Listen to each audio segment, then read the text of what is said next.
কবিতা আমার কাছে ঠিক কি?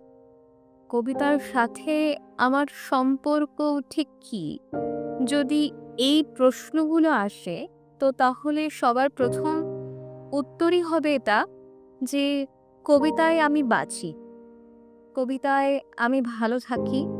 আমি আমার ভালো থাকা, আমার আনন্দ দুঃখ, আমার মান অভিমান সমস্তটা ভাগ করে নিই যদি কারোর সাথে, সেটা কবিতার সাথে।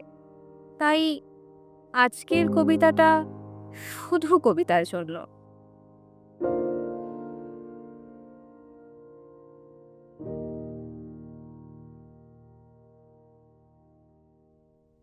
শুধু কবিতার জন্য এই জন্ম। শুধু কবিতার জন্য কিছু খেলা।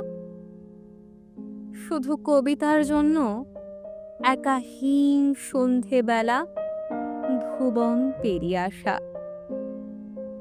শুধু কবিতার জন্য অপলক মুখশ্রী শান্তি এক ঝলক। শুধু কবিতার জন্য তুমি নারী। শুধু কবিতার জন্য এত রক্তপাত, মেঘে গাঙ্গেয় প্রপাত।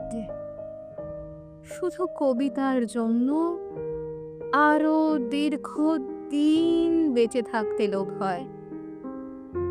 মানুষের মতো প্রভময় বেঁচে থাকা। শুধু কবিতার জন্য আমি অমরত্ব তাচ্ছিল্য করেছি।